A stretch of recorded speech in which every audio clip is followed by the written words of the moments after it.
Hello everybody, Marcia here.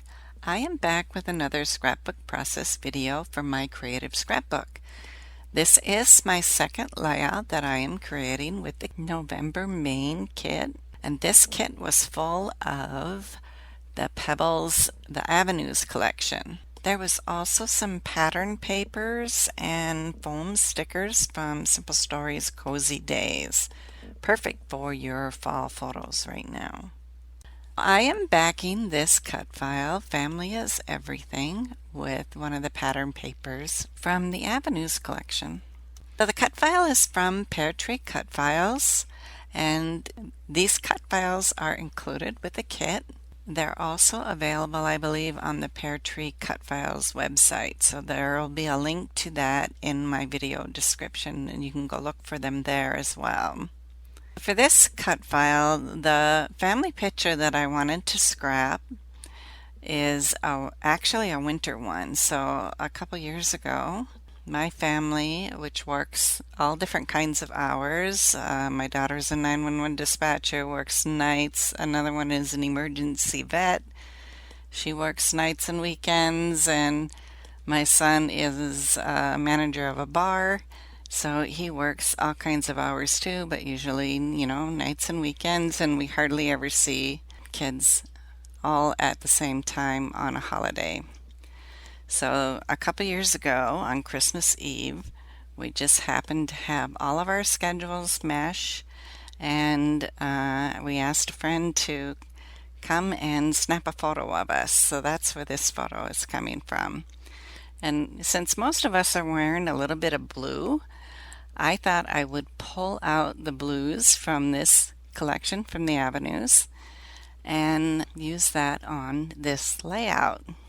So I wanted to do a dark background, and so there's a pattern paper from the Avenues collection that has the words on it. It's black background with the white words, and so I used that on a black cardstock, and then I pulled out this blue floral pattern paper and a green pattern paper because I thought those two would go best with the die cut F mirror pieces that had the blue flowers from the collection. I tore these pattern papers so I would have a distress look, and I was thinking I could tuck some die cut F mirror pieces up into between the papers there. I wanted to do some mixed media on here. I wanted to play with my Distress inks on a dark background. Distress Oxide inks are unique in that they will show up very well on a dark background. So I'm applying a little bit of black gesso on my pattern paper here. And then I thought at first that I would mix the ink with a little bit of water and use the paper packaging technique like I would on a white background, but that did not work. It wasn't bright enough for me. So then I tried to applying the ink directly to the gesso and then mixing it with some water, but I still didn't like that effect. It still wasn't what I was going for. So then I thought, okay, I'll just use the ink pads and just swipe them across my page. And so it's very saturated in ink, and then I can use my brush to help blend a little bit. So I like how this looks. It's more what I had in mind. It's very bright, and I have several different blue Distress Oxide ink pads that I pulled out. I think I have Blueprint, Faded Jeans, Robin's Egg Blue, Salty Ocean, and so I thought I would just use those and do like little stripes across my page where I can blend the colors a little bit between the two. I'm using the same two inks on the top that I used on the bottom. So that's the Salty Ocean and then the Robin's Egg Blue. And I really like how that Robin's Egg Blue just pops against the black, and it's so bright. It's a really pretty color. That's one of the new Distress Oxide inks. So the kit came with a herringbone stencil from Hampton Art, and there was also a stamp set that came with this. The next thing I wanted to do was this stencil has an adhesive back, so it sticks to the paper, so you don't have to worry about using washi tape or anything to hold it in place when you're playing with it. I'm just going back over the Distress Oxide inks with a different color. So at the top, since I had my lighter blue, I'm going over that portion with a dark blue. And I'm going to clean my stencil off and move it down the page, and I'm going to do a light blue here. So I have my robin's egg blue that I'm using here, and I know my photo is going to be in the top portion of my layout, so I didn't worry so much about having my pattern go across the top there where my photo will be. But here in the middle, I know I'm going to see it, so I wanted to make sure that I could get that herringbone pattern all the way across my page. So I'm going to clean it up one more time and do just a little bit more down at the bottom of my layout. I'm going to switch back to the darker ink color again and just add a little bit of dark blue on the bottom. So Distress Oxide inks are known to activate when you spritz them with water. I spritz these with a little bit of water. It helps to blend and you get those little water splatters in the ink.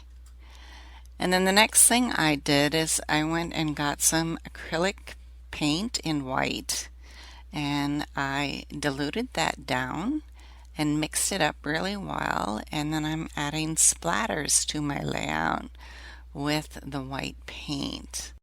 Since my photo is a winter photo, I thought the white splatters were totally appropriate. In Minnesota we get lots of snow, so the snow effect with the white acrylic paint adds a really nice touch, especially around Christmas, right? I'm going to let this dry completely before I go on and finish my layout. Once it's dry, I mounted my photo on some white cardstock, and I put some foam adhesive behind it as well as some craft foam. So craft foam is just something I found in my craft closet when I was cleaning it out, and I thought it would work perfect for helping to give some extra support to the backs of my photos. I also put some foam tape behind my title so that that will pop up a little bit from the background as well, and had to make sure I got my eye, the dot of the eye, back on the cut file here. I thought I had lost it for a little while there. And then I'm just going to glue the everything portion of the title directly onto the cardstock. So only the family part is popped up with the foam tape. The rest is glued directly to the cardstock. Then I want to play around with the die cut ephemera pieces. And I had said before I had pulled out the blue die cut ephemera, these beautiful blue florals. And I thought they would work really well for embellishing this layout. Even though this is a winter picture, I'm using flowers on here, and I think it works. There's still not any snow on the ground in this photo, and I don't know, the flowers just make it happy. I think it makes it happy. I'm putting some more foam tape behind portions of these die cut ephemera pieces since my photo is popped up a little bit. The portion of the die cuts here that are hanging off the photo, I want to also pop up just a little bit. So I'm working on getting these two big die cut ephemera pieces placed on either side of my photo. And then, like I had said before, I had thought maybe I could tuck some of these flowers up underneath the papers here. And then there are these odd shaped die cut ephemera pieces that are like flowers in 3 pieces.